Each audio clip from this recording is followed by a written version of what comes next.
نحمد و نصلی علی رسول الکریم اما بعد اعوذ باللہ من الشیطان الرجیم بسم اللہ الرحمن الرحیم رب اشرح لی صدری ویسر لی امری واحلل عقدۃ من لسانی یفقہوا قولی ربنا زدنا علما ربنا زدنا علما ربنا زدنا علما اللہم فقہنا فی الدین اللہم فقہنا فی الدین۔ السلام علیکم ورحمۃ اللہ وبرکاتہ۔ امید کرتی ہوں کہ آپ سب صحت، عافیت و ایمان کی بہترین حالت میں ہوں گی۔ اللہ رب العزت آپ سب کو ہمیشہ خوش و خرم رکھے، دونوں جہانوں کی بھلائیاں عطا فرمائے۔ آج سے ہم اپنی کلاس کا آغاز کرتے ہیں، سورۃ فاتحہ سے آغاز کریں گے انشاءاللہ۔ طریقہ کار یہ ہوگا کہ ہم ایک ایک آیت کو بامحاورہ دیکھیں گے، پھر اس کا بامحاورہ ترجمہ دیکھیں گے، اس کے بعد انشاءاللہ ہم اس کی تفسیر دیکھیں گے، اور بامحاورہ ترجمہ آپ کو یاد کرنا ہوگا، اور جس کا وقتاً فوقتاً انشاءاللہ آپ سے ٹیسٹ لیا جائے گا۔ تفسیر آپ کو پوری سننی ہوگی، مختصر سی تفسیر کریں گے انشاءاللہ جو آپ کو سننی ہوگی، اور اس میں سے کچھ پوائنٹس نوٹ کرنے ہوں گے۔ اپنی ایک ڈائری آپ بنا لیں جس میں آپ ان پوائنٹس کو نوٹ کیجئے، اور اس کے علاوہ جو عمل کے لحاظ سے آپ کو باتیں اچھی لگیں اس کو ساتھ ساتھ ہم اپنے عمل کا حصہ بنائیں، اور ان کو بھی اپنی ڈائریز پر نوٹ کیجیے گا انشاءاللہ۔ آغاز کرتے ہیں سورۃ الفاتحہ سے اس دعا کے ساتھ کہ اللہ رب العزت اس قرآن کو ہمارے سینوں میں اتارے، اور اس کے ذریعے اللہ رب العزت ہماری رہنمائی فرمائے، اور ہمیں اس پر عمل کرنے والا بنائے، اس پر غور و فکر کرنے والا بنائے، اور اس دولت کو سمیٹنے والا بنائے۔ بسم اللہ الرحمن الرحیم۔ الحمد للہ رب العالمین الرحمن الرحیم مالک یوم الدین ایاک نعبد و ایاک نستعین اہدنا الصراط المستقیم صراط الذین انعمت علیہم غیر المغضوب علیہم ولا الضالین آمین۔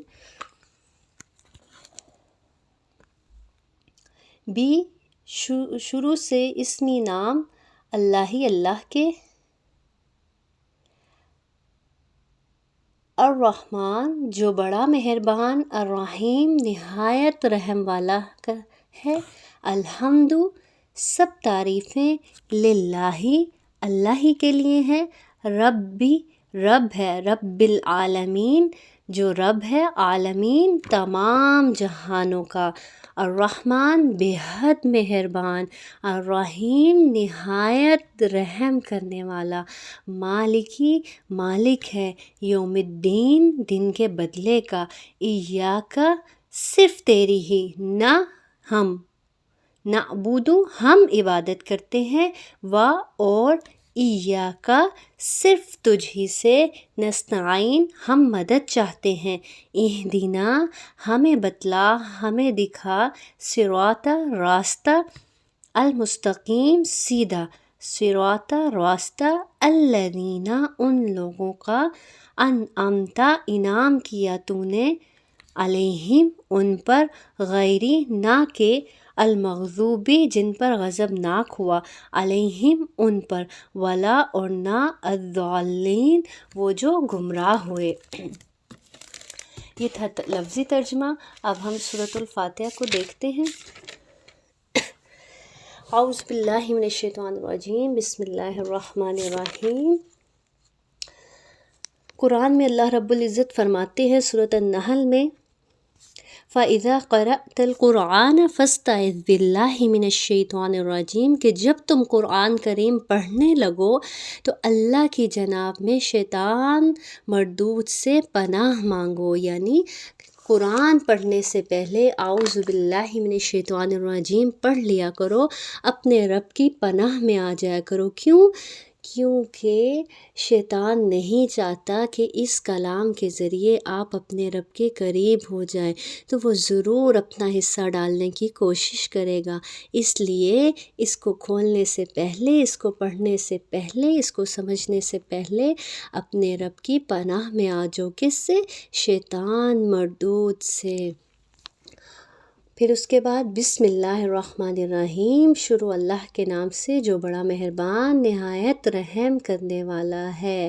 ہر کام کا آغاز کس سے کرنا چاہیے؟ اللہ کے نام سے کرنا چاہیے، کیونکہ جس کام کا بھی آغاز اللہ کے نام سے کیا جاتا ہے اس کام میں برکت شامل ہو جاتی ہے اللہ کی طرف سے، اور وہ کام ہمارے لیے آسان ہو جاتا ہے۔ ہم اللہ کی مدد کو، اللہ کے ساتھ کو اپنے اس کام میں شامل کر لیتے ہیں، اور ہر وہ کام جس میں ہم چاہتے ہیں کہ ہمارا رب ہمارے ساتھ ہو، ہمارے رب کی مدد ہمارے ساتھ ہو، تو ہمیں اپنے اس کام کا آغاز کس سے کرنا چاہیے؟ بسم اللہ سے کرنا چاہیے۔ اور اس کام کا بھی آغاز جس میں ہم چاہتے ہیں کہ برکت ہو تو اپنے رب کے نام سے آغاز کرنا چاہیے۔ تو ہم آغاز کرتے ہیں بسم اللہ الرحمن الرحیم سے۔ الحمدللہ رب العالمین، سب تعریفیں الحمدللہ، الحمد سب تعریفیں للہ، کس کے لیے ہیں؟ اللہ کے لیے ہیں، رب العالمین جو تمام جہانوں کا پالنے والا ہے۔ سورۃ الفاتحہ شروع کرنے سے پہلے ہم سورۃ الفاتحہ کا مطلب جانتے ہیں۔ سورۃ الفاتحہ اس کا روٹ ورڈ ہے فاتح، فتح سے۔ فتح کے معنی ہوتے ہیں کھولنا، آغاز کرنا، ابتدا کرنا۔ تو یہ سورۃ الفاتحہ کھولنے والی ہے کس کو؟ القرآن المجید کو، قرآن المجید کو۔ فاتح الکتاب ہے، کتاب کو کھولنے والی ہے۔ کون سی کتاب کو؟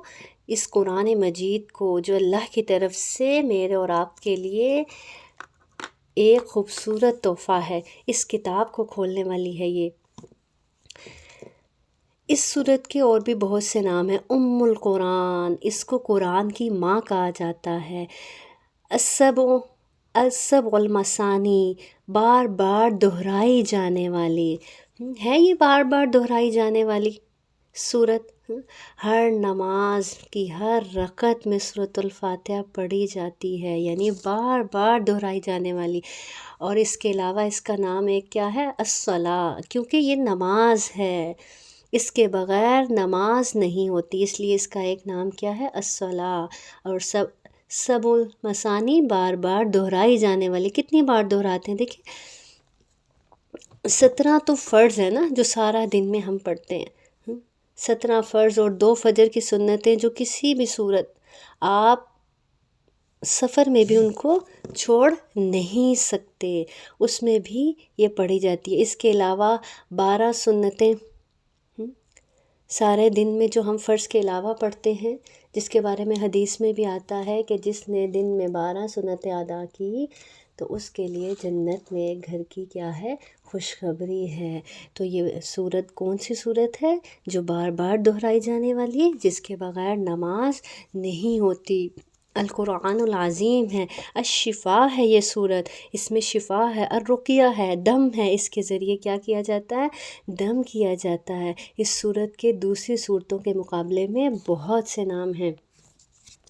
ایک روز جبرائیل علیہ السلام آپ صلی اللہ علیہ وسلم کے پاس بیٹھے ہوئے تھے کہ ایک آواز سنی اور اوپر نظر اٹھا کر دیکھا، پھر فرمایا یہ آسمان کا وہ دروازہ ہے جو آج سے پہلے کبھی نہیں کھولا گیا، یعنی آج آسمان کا وہ دروازہ کھلا ہے جو آج سے پہلے کبھی نہیں کھلا۔ پھر اس سے ایک فرشتہ اترا اور رسول صلی اللہ علیہ وسلم کے پاس آیا اور کہا مبارک ہو، آپ کو یہ 2 نور عطا کیے گئے جو آپ سے پہلے کسی نبی کو نہیں دیے گئے۔ اور جبرائیل علیہ السلام نے یہ بھی بتایا کہ یہ وہ فرشتہ تھا جو آج سے پہلے کبھی زمین پر نہیں اترا تھا۔ اور وہ 2 نور کون سے تھے جن کی خوشخبری دینے نبی کریم صلی اللہ علیہ وسلم کو وہ فرشتہ آیا تھا؟ یہی ایک سورۃ الفاتحہ اور سورۃ البقرہ کی آخری 2 آیات۔ اور کیا کہتا ہے وہ فرشتہ؟ ایک اور خوشخبری یہ دیتا ہے کہ جو کوئی بھی ان کو پڑھے گا، یعنی سورۃ الفاتحہ کو یا سورۃ البقرہ کی آخری 2 آیات پڑھ کر جو بھی کوئی دعا کرے گا اس کی دعا قبول کی جائے گی۔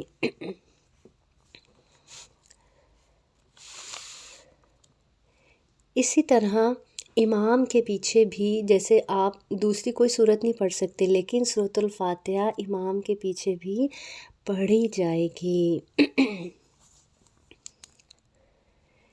جیسے حدیث میں بھی آتا ہے نا، آپ سے سب نے فرمایا جس نے بغیر فاتحہ کے نماز پڑھی تو اس کی نماز کیا ہے؟ ناقص ہے، اس کی نماز ناقص ہے، اس کی نماز ناقص ہے۔ آپ صلی اللہ علیہ وسلم نے 3 مرتبہ یہ ارشاد فرمایا۔ اسی طرح ابو ہریرہ سے عرض کیا گیا کہ امام کے پیچھے بھی ہم نماز پڑھتے ہیں، اس وقت کیا کریں، یعنی اس وقت سورۃ الفاتحہ کیسے پڑھیں؟ حضرت ابو ہریرہ نے فرمایا اقرأ بہا فی نفسک، امام کے پیچھے تم سورۃ فاتحہ اپنے دل میں پڑھو۔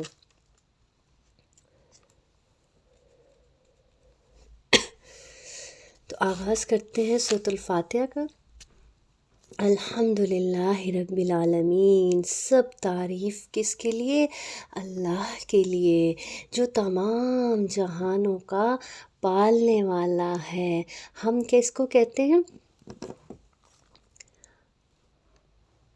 جو صرف اس کے لیے ہو، جس میں پرفیکشن ہو، اور پرفیکشن کس میں ہے؟ اللہ کی ذات کے سوا کسی میں بھی نہیں۔ تو الحمد ہم کس کے لیے؟ پھر صرف اور صرف اللہ رب العزت کے لیے۔ اور ایسی تعریف ہم کہتے ہیں، ایسی تعریف جس میں محبت اور تعظیم ہو، رسپیکٹ ہو، یعنی جب انسان کہے الحمدللہ، جب انسان کہے الحمدللہ تو دل، آنکھیں اللہ کی محبت سے بھری ہوئی ہوں، دل واقعی اعتراف کر رہا ہو کہ ہاں مجھ پر میرے رب کے بہت احسانات ہیں، اور آنکھوں میں وہ خوشی نظر آ رہی ہو، اور تب زبان سے نکلے الحمدللہ، اللہ تیرا شکر ہے۔ سب تعریف کس کے لیے؟ اللہ کے لیے۔ تو قرآن جو پہلا سبق مجھے اور آپ کو دیتا ہے وہ کیا؟ الحمدللہ رب العالمین، کے تمام شکر، تمام تعریف کس کے لیے؟ اللہ رب العزت کے لیے، اللہ رب العالمین کے لیے، جو تمام جہانوں کا پیدا کرنے والا ہے۔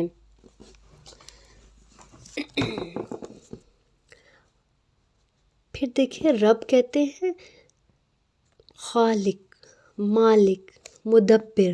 خالق پیدا کرنے والا، مالک اختیار رکھنے والا۔ تمام اختیارات کس کے ہاتھ میں ہیں؟ اللہ کے ہاتھ میں۔ ہر چیز کا مالک کون ہے؟ اللہ رب العزت ہے۔ بنانے والا بھی اللہ، اور سب چیزوں کا مالک بھی اللہ۔ مدبر یعنی پلانر بھی کون؟ اللہ۔ اللہ ربنا، اللہ ہی کون ہے؟ ہمارا رب ہے۔ عالمین، پھر کیسا رب؟ جو تمام جہانوں کا رب ہے۔ انسانوں کا الگ جہان ہے، جنوں کا الگ جہان ہے، سمندر کے اندر کی مخلوق کا الگ جہان ہے، آسمانوں میں الگ جہان ہے، اور پھر زمین کے اندر الگ جہان ہے، چرند پرند کا الگ جہان ہے۔ تو ہر جہاں کا وہ مالک ہے۔ تو رب کون؟ تمام جہانوں کا پالنے والا۔ تو شکر کس کے لیے؟ اس رب کے لیے جو تمام جہانوں کا پالنے والا ہے۔ جب آپ نماز کے لیے کھڑے ہوں اور کہیں الحمدللہ رب العالمین، شکر اس ذات کا جو تمام جہانوں کا پالنے والا ہے، تعریف اس ذات کی جو تمام جہانوں کا پالنے والا ہے، اور اس سوچ سے کھڑے ہوں کہ میں جس کے سامنے کھڑی ہوں نماز میں، اور میں زبان سے کہہ رہی ہوں الحمدللہ رب العالمین، وہ کوئی عام ہستی نہیں، وہ اتنی بڑی ہستی ہے جس کے سامنے میں کھڑی ہوں یا کھڑا ہوں۔ تمام جہانوں کا پالنے والا۔ جو یہ بات جان لے کہ اس کے یہ بات جان کے اس کے آگے جھک جائے کہ میری تو کوئی حیثیت نہیں، میرے پاس جو بھی دیا ہوا ہے سب اسی کا ہے، میرا تو اپنا کوئی بھی کمال نہیں، میرے پاس جو بھی عطا ہے میرے رب کی دی ہوئی ہے۔ ایون کہ میرا اپنا نفس، کبھی دیکھا، کبھی سوچا ہم نے اپنے نفس کے بارے میں؟ کبھی اپنے ہاتھوں کو دیکھا، کبھی اپنی آنکھوں کو دیکھا، کبھی اپنی زبان کو بولتے ہوئے دیکھا؟ کتنی نعمتیں ہیں ہمارے رب کے، ہمارے پاس ہماری رب کی کتنی دی ہوئی نعمتیں ہیں، اور ہم سوچیں ہم دن اور رات میں کتنا شکر ادا کرتے ہیں۔ رات بنائی، پھر اس میں سکون رکھا، اور کتنی بار سوچیں کہ ہم ان نعمتوں کو استعمال کرتے ہیں، ان نعمتوں میں زندگیاں گزارتے ہیں، اور کتنی بار دل سے کہتے ہیں الحمدللہ، اللہ تیرا شکر ہے، تو نے مجھے یہ بھی دیا، یہ بھی دیا، یہ بھی دیا، رہنے کے لیے چھت دی، بیٹھنے کے لیے جگہ دی، اولاد دی، شوہر دیا، گھر دیا، بار دیا، والدین دیے، رشتے دیے، یہ سب نعمتیں ہیں اللہ تعالیٰ کی۔ اور کتنی بار ان نعمتوں کو سوچ کر میرے اور آپ کے دل سے نکلا الحمدللہ، اللہ تیرا شکر ہے۔ انسان شکر تب ادا کرتا ہے جب انسان نعمتوں کا اعتراف کرتا ہے، جب نعمتوں کو مانتا ہے، ان کو تسلیم کرتا ہے۔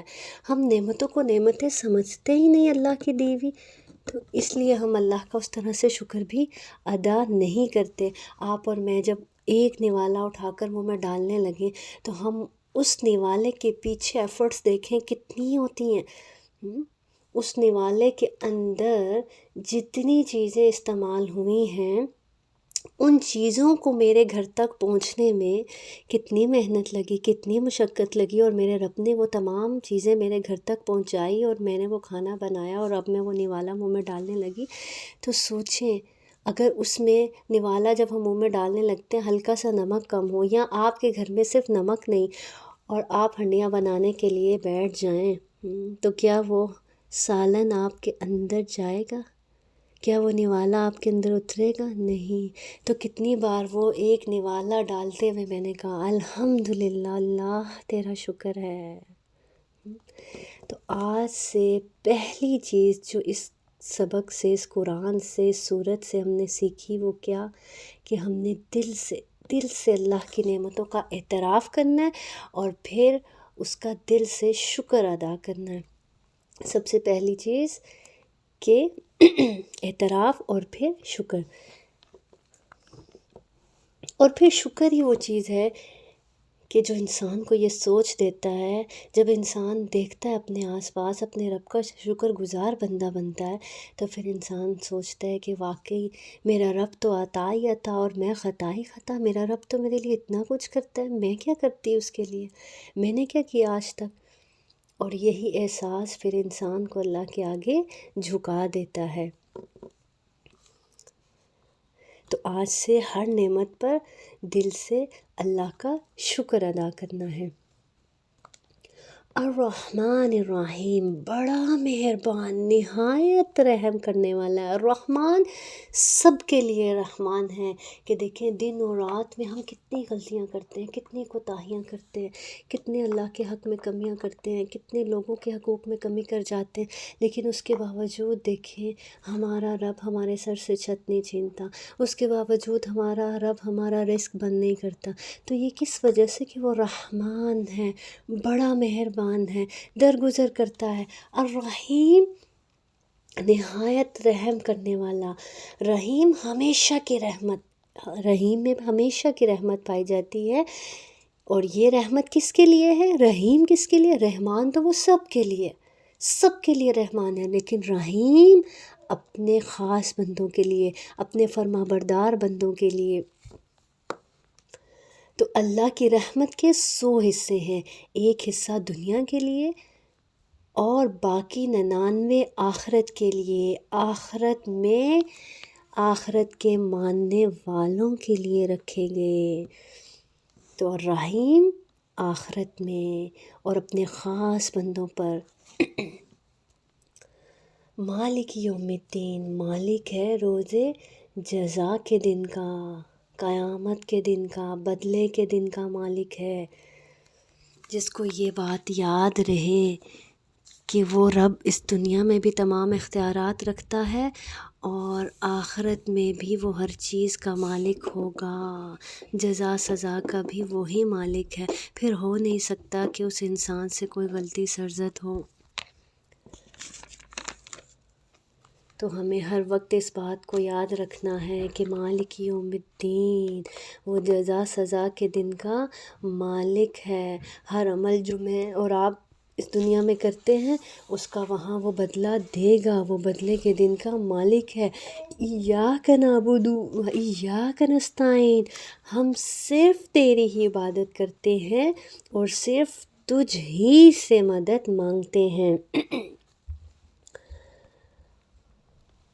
صرف اور صرف تیری عبادت کرتے ہیں۔ عبادت عربی میں کہتے ہیں اللہ کے لیے عاجزی کا اظہار، لیکن محبت اور تعظیم کے ساتھ۔ یعنی کوئی بھی انسان کام کر رہا ہے وہ کس کے لیے کرے؟ اللہ کے لیے، اور عاجزی کا اظہار کرتے ہوئے اللہ کے آگے عاجزی اختیار کرے، اور اس سب میں کیا ہو؟ اللہ کی محبت ہو، اس کی تعظیم ہو۔ مثال کے طور پر انسان نماز پڑھ رہا ہے تو عاجزی کے ساتھ اس کے آگے جھکتے ہوئے خشوع و خضوع کے ساتھ کہ میرا رب میری اس نیکی کو قبول کر لے اپنی بارگاہ میں، اور صرف تجھ ہی سے مدد مانگتے ہیں۔ عبادت بھی ہم تیری کرتے ہیں اللہ، ہم شکر بھی تیرا ہی ادا کرتے ہیں، دینے والا بھی تو ہی ہے ہمیں ہر طرح کی نعمتیں جو اب تک ہمیں دی تو نے ہی دی، آگے بھی تو ہی دے گا، اس لیے ہم تجھ ہی سے مدد مانگتے ہیں۔ جو اللہ کی عبادت کرتے ہیں وہ اللہ ہی سے مانگتے ہیں، کیونکہ وہ جانتے ہیں کہ ان اللہ علی کل شیء قدیر، کہ اللہ ہر چیز پر قادر ہے۔ میرے اور آپ کے لیے کوئی چیز امپاسبل ہو سکتی ہے، ناممکن ہو سکتی ہے، لیکن میرے اور آپ کے رب کے لیے کچھ بھی ناممکن نہیں ہے۔ ان اللہ علی کل شیء قدیر، وہ ہر چیز پر قادر ہے۔ تو جو اللہ والے ہوتے ہیں، اللہ کے بندے ہوتے ہیں، وہ عبادت بھی اسی کی کرتے ہیں، شکر بھی اسی کا ادا کرتے ہیں، اور ہر نعمت کا کریڈٹ بھی اپنے رب ہی کو دیتے ہیں، اور مانگتے بھی کس سے ہیں؟ صرف اور صرف اپنے رب ہی سے مانگتے ہیں۔ ہم بھی کس کی عبادت کریں گے انشاءاللہ؟ صرف اور صرف اپنے رب کی عبادت کریں گے۔ رب کی عبادت میں کیا چیز شامل ہے کہ آپ جو بھی کام کر رہے ہیں، کوئی صدقہ کر رہے ہیں، کوئی خیرات کر رہے ہیں، کوئی روزہ رکھ رہے ہیں، کوئی کسی کے ساتھ بھلائی کر رہے ہیں، نماز پڑھ رہے ہیں، یہ سب کس کے لیے کریں؟ اللہ کے لیے کریں، اور اس میں اللہ کی محبت شامل ہو کہ میرا رب مجھ سے راضی ہو جائے، میرا رب مجھ سے خوش ہو جائے، اور آج یہ ہو کہ اللہ تعالیٰ میں نے اپنی کوشش کے مطابق کیا، اللہ تعالیٰ آپ اس کو اپنی بارگاہ میں قبول کر لینا۔ بس فکر اس بات کی ہو کہ اللہ کے ہاں میرا یہ عمل مقبول ہو جائے، میری نماز، میرا روزہ، میری زکوٰۃ، میری قربانی، میرا صدقہ و خیرات، میرا لوگوں کے ساتھ اچھا معاملہ کرنا اللہ کے ہاں مقبول ہو جائے، اللہ اس کو قبول کر لے میری ان نیکیوں کو، اور نہ کہ نظر اس چیز پہ ہو کہ ہاں میں تو بڑا نمازی ہوں، یا میں تو بڑے روزے رکھنے والا ہوں، یا میں تو بڑا صدقہ خیرات کرنے والا ہوں۔ نہیں، اللہ والے کے اندر عاجزی ہوتی ہے، جو اللہ کا عبادت گزار ہوتا ہے اس کے اندر عاجزی ہوتی ہے کہ میرا رب بس مجھ سے قبول کر لے۔ تو اللہ تعالیٰ ہم سب کو توفیق بھی دے اپنی عبادت کرنے کی، اور ہم سب سے قبول بھی کرے، اور ہمیں توفیق دے کہ ہم صرف اور صرف اپنے رب کے آگے ہاتھ پھیلائیں، صرف اور صرف اپنے رب سے مانگیں، اور وہی عطا کرنے والا ہے۔ کاش کہ ہم سب کو یہ بات سمجھ میں آ جائے کہ اس کے سوا کوئی دینے والا نہیں، کوئی بھی دینے والا نہیں ہے، صرف اور صرف وہی عطا کرنے والا ہے۔ محبت کی طلب ہے، رزق کی کمی ہے، اولاد نافرمان ہے، سب کچھ کس سے مانگے؟ اپنے رب سے مانگے، کیونکہ تمام اختیارات اللہ کے پاس ہیں۔ یہ دل جو ہوتا ہے اللہ کی دو انگلیوں کے درمیان ہوتا ہے، اللہ جدھر چاہے پھیر دے۔ اولاد نافرمان ہے تو اللہ سے مانگے، اللہ اس کو ہدایت کی طرف پھیر دے۔ دو دلوں میں محبت نہیں ہے، وہ بھی محبت بھی کس سے مانگے؟ اللہ سے مانگے، کیونکہ دل اللہ کے ہاتھ میں ہے، وہ جدھر چاہے پھیر دے، جس کی طرف چاہے پھیر دے۔ اسی طرح رزق کی کمی ہے تو اللہ رزق دینے والا ہے، اللہ رازق ہے، اللہ سے مانگے۔ لیکن ہم دوسروں سے مانگنا ہمیں آسان لگتا ہے، لیکن اللہ سے مانگنا ہمیں مشکل لگتا ہے۔ تو عبادت بھی اسی کی، اور مانگنا بھی صرف اور صرف اسی سے ہے ہمیں۔ اہدنا الصراط المستقیم، ہمیں سیدھی اور سچی راہ دکھا۔ اور مانگنے میں جو پہلی چیز مانگنے کے لیے سکھائی گئی وہ کون سی چیز کہ کیا مانگو؟ ہدایت مانگو۔ پہلی دعا جو مجھے اور آپ کو سکھائے گی، اہدنا الصراط المستقیم، اللہ ہمیں سیدھا راستہ دکھا۔ دیکھیے ہر چیز بن مانگے مل جاتی ہے، لیکن ہدایت بن مانگے نہیں ملتی۔ ہدایت اسی کو ملتی ہے جو ہدایت کا طالب ہوتا ہے، جس کو ہدایت کی طلب ہو۔ ہدایت ہر ایک کو نہیں ملتی، تو ہدایت کے مانگنے والے بن جائیں۔ اللہ ہم سب کو سیدھا راستہ دکھا۔ ہدایت کے کئی مفہوم ہیں، راستے کی طرف رہنمائی کرنا، راستے پر چلا دینا، اور منزل مقصود پر پہنچا دینا۔ یعنی ہدایت میں یہ تینوں باتیں شامل ہیں کہ اللہ سیدھے راستے کی طرف صرف رہنمائی نہیں کرتا، بلکہ پھر جب اللہ سے مانگا جاتا ہے تو پھر اللہ ایسے عطا کرتا ہے کہ سیدھے راستے کی طرف رہنمائی بھی کرتا ہے اور اس راستے پر پھر چلنا بھی سکھا دیتا ہے، اور اس راستے پر چلاتے چلاتے جیسے آپ ایک بچے کی انگلی پکڑ کر اس کو چلنا سکھاتے ہیں نا، ایسے ہی پھر اللہ سے جو ہدایت مانگتا ہے اللہ اس کو پھر ایسے چلنا سکھاتا ہے کہ اس کو اس کی منزل مقصود یعنی جنت تک لے جاتا ہے۔ اور ویسے بھی ہمیں ہر وقت کوئی نہ کوئی فیصلہ کرنا ہوتا ہے، کوئی نہ کوئی فیصلہ لینا ہوتا ہے، ہر معاملے میں ہمیں رہنمائی چاہیے ہوتی ہے، یہ کریں یہ نہ کریں، ایسے کریں یا ایسے نہ کریں، اس وقت یہ کام بہتر رہے گا یا نہیں بہتر رہے گا۔ تو بہترین دعا ہے اہدنا الصراط المستقیم، اللہ ہمیں سیدھی راہ دکھا، ہمیں ہماری سیدھے راستے کی طرف ہر معاملے میں کیا کر، رہنمائی کر۔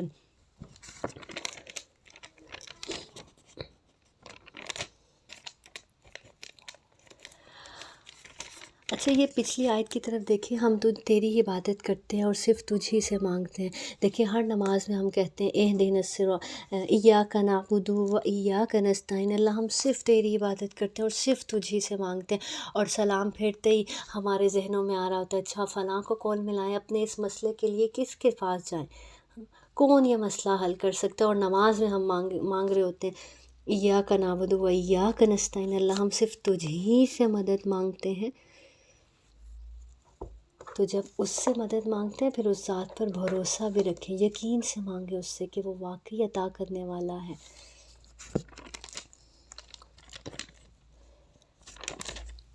صراط الذین انعمت علیہم غیر المغضوب علیہم ولا الضالین آمین۔ ان لوگوں کی راہ جن پر تو نے انعام کیا، اللہ ہمیں ان لوگوں کا راستہ دکھانا جن پر تو نے انعام کیا۔ انعام کن پر کیا؟ سورۃ النساء میں اللہ رب العزت فرماتے ہیں وَمَن يُطِعِ اللَّهَ وَالرَّسُولَ فَأُولَئِكَ مَعَ الَّذِينَ أَنْعَمَ اللَّهُ عَلَيْهِمْ من النبیین والصدیقین والشہداء والصالحین وحسن اولئک رفیقا۔ اور جو اللہ اور اس کے رسول صلی اللہ علیہ وسلم کی اطاعت کرتے ہیں وہ قیامت کے روز ان لوگوں کے ساتھ ہوں گے جن پر اللہ نے انعام کیا۔ کن پر انعام کی؟ یعنی انبیاء، صدیقین، شہداء اور صالحین، اور ان کی رفاقت بہت ہی خوب ہے، کتنا خوبصورت ہے یہ ساتھ۔ تو ہم کیا دعا کرتے ہیں؟ ان لوگوں کی راہ جن پر تو نے انعام کیا، یعنی انبیاء، صدیقین، شہداء اور صالحین، اور ان کی نہیں جن پر غضب کیا گیا۔ کن پر غضب ناک ہو اللہ رب العزت؟ یہود پر، ولا الضالین، اور نہ وہ کہ جو گمراہ ہوئے۔ گمراہ کون ہوئے؟ نصارہ، عیسائی لوگ، جنہوں نے جو اپنے راستے سے بھٹک گئے۔ اللہ ہمیں ان کے راستے پر نہ چلانا، ہمیں انعام یافتہ لوگوں کے راستے پر چلانا۔ آمین۔ سورۃ الفاتحہ کے آخر میں آمین کہنے کی بھی نبی کریم صلی اللہ علیہ وسلم نے بڑی تاکید اور فضیلت بیان فرمائی ہے، اس لیے امام اور مقتدی ہر ایک کو آمین کہنی چاہیے۔ نبی کریم صلی اللہ علیہ وسلم جہری نمازوں میں اونچی آواز سے آمین کہا کرتے تھے، اور صحابہ بھی، حتیٰ کہ مسجد گونج اٹھتی۔ اور ایک حدیث میں آتا ہے جس کی آمین فرشتوں کی آمین کے ساتھ مل گئی تو اس کے پچھلے گناہ معاف کر دیے جاتے ہیں۔ یہ تھی سورۃ الفاتحہ۔ تو اس سے سیکھنے کی باتیں کیا کہ آج کے لیسن سے سیکھنے کی کیا کیا باتیں ہیں کہ ہم نے ہر کام کا آغاز کس سے کرنا ہے؟ بسم اللہ سے کرنا ہے، اور نعمتوں کا اعتراف کرنا ہے دل سے، اور ان پر دل سے اللہ کا شکر ادا کرنا ہے۔ اس کے علاوہ صرف اور صرف کس سے مدد مانگنی ہے؟ اپنے رب سے مدد مانگنی ہے، اپنے رب کے آگے ہاتھ پھیلانے ہیں۔ اور سب سے بڑی دعا جو اپنے لیے مانگنی ہے وہ کیا کہ اللہ ہمیں سیدھے راستے کی طرف ہدایت دے۔ تو انشاءاللہ سورۃ الفاتحہ کا آپ نے ترجمہ بھی یاد کرنا ہے، اور جب آپ نماز میں پڑھیں تو پورے غور و فکر کے ساتھ سورۃ الفاتحہ پڑھیں، اس کے معنی اور مفہوم کو ذہن میں رکھتے ہوئے سورۃ الفاتحہ پڑھیں۔ اور اس سورت کی آپ نے کم از کم 3 مرتبہ تلاوت بھی سننی ہے۔ تلاوت انشاءاللہ آپ کو سینڈ کرتی جائے گی۔ وآخر دعوانا ان الحمد للہ رب العالمین، سبحان ربک رب العزۃ عما یصفون وسلام علی المرسلین والحمد للہ رب العالمین والحمد للہ رب العالمین والحمد للہ رب العالمین۔ والسلام علیکم ورحمۃ اللہ وبرکاتہ۔